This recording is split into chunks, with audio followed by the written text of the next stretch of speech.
और आइए अब बात करते हैं हमारे खास शो प्राइम मिनिस्टर की। मिशन मून को लेकर भारत की कामयाबी ब्रिक्स सम्मेलन में भी गूंजी। तमाम देशों ने पीएम मोदी को चंद्रयान की कामयाबी पर बधाई भी दी। पीएम मोदी ने इसे पूरी मानवता की जीत बताया। वहीं ब्रिक्स में भारत की पहल पर नए देशों को भी सदस्य बनने का मौका मिला। ब्रिक्स में कैसा रहा पीएम मोदी का दौरा, देखिए इस खास रिपोर्ट में।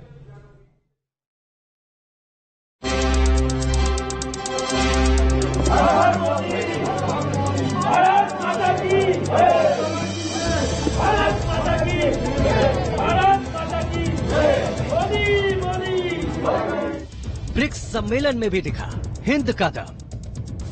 चंद्रयान 3 की कामयाबी के आगे दुनिया नतमस्तक। ब्रिक्स के कई सदस्य देशों ने दी पीएम मोदी को बधाई।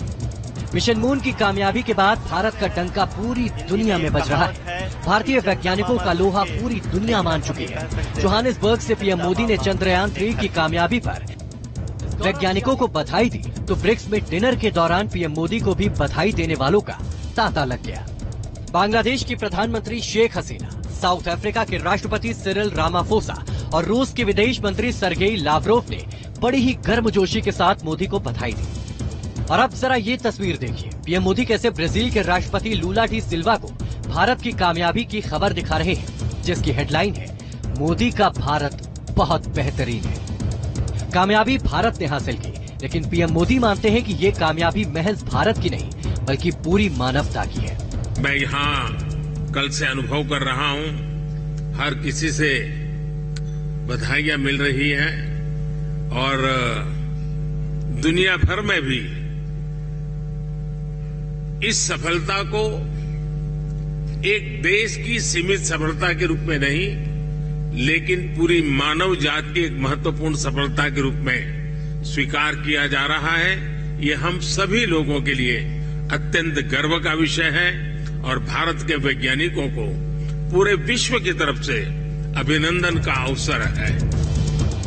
दरअसल जब देश भावना सबसे ऊपर हो, रग रग में हिंदुस्तान बसता हो, तिरंगे को लेकर इतनी आत्मीयता और सम्मान हो, तो वो देश ऐसे ही कामयाबी की बुलंदियां छूता है। ब्रिक्स सम्मेलन में जब ग्रुप फोटो के लिए स्टेज पर पीएम मोदी पहुंचे तो उन्होंने तिरंगा जमीन पर रखा देखा।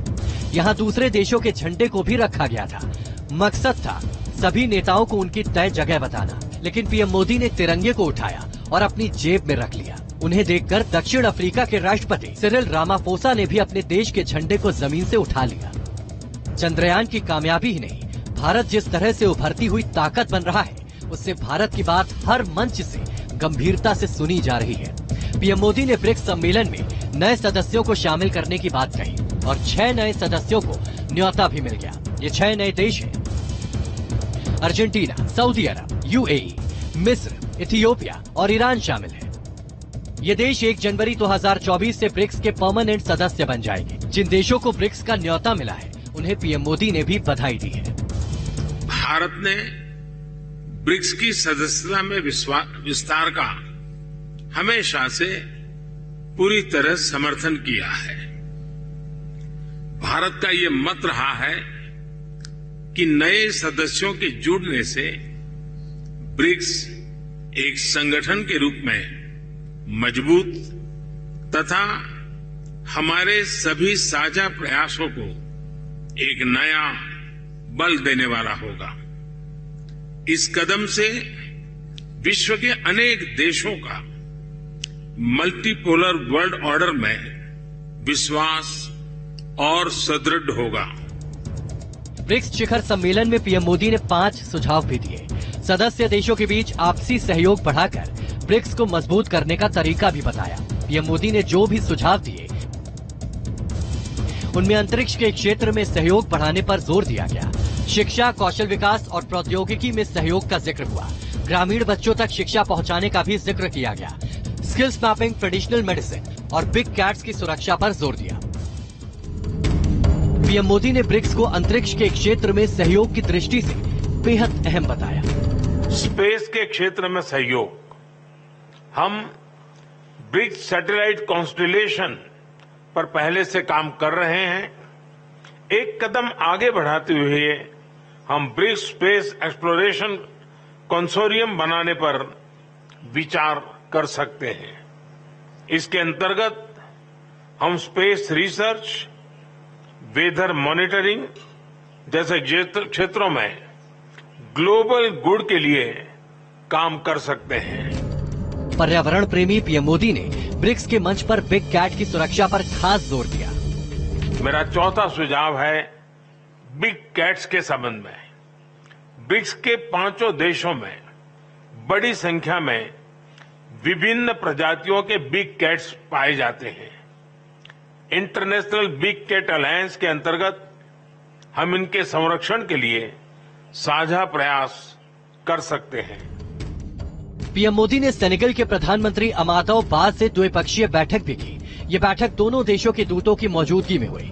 भारत और सेनेगल के बीच लोकतंत्र, विकास और धर्मनिरपेक्षता के साझा मूल्यों को साझा करते हुए मधुर और मैत्रीपूर्ण द्विपक्षीय संबंध है।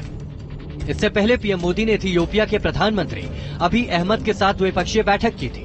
दोनों देशों के प्रमुख गर्मजोशी से मिले थे। दरअसल पीएम मोदी की अगुवाई में भारत की विदेश नीति दुनिया पर किसी एक देश के दबदबे के खिलाफ है। भारत एक मल्टीपोलर दुनिया का समर्थन करता है। भारत पश्चिमी देशों के दबदबे के खिलाफ खुलकर बोल सकता है और बोलता भी है।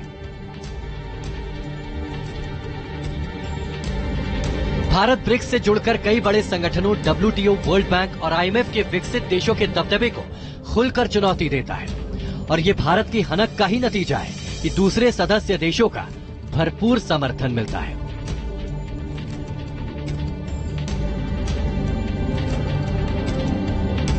पीएम मोदी 22 अगस्त को ब्रिक्स सम्मेलन में हिस्सा लेने साउथ अफ्रीका के शहर जोहानिसबर्ग गए थे। पीएम मोदी का एयरपोर्ट पर भव्य स्वागत हुआ था। वहीं भारतीय मूल के लोगों ने पीएम मोदी का अलग अलग अंदाज में स्वागत किया था। भारत माता की जय, वंदे मातरम की जय और हर हर मोदी, घर घर मोदी के नारे भी लगे थे। जाहिर है पीएम मोदी की अगुवाई में वैश्विक मंच पर भारत का डंका बज रहा है। आज भारत को कोई देश नजरअंदाज नहीं कर सकता। ब्रिक्स सम्मेलन में भारत की हनक इस बात की एक और गवाही है।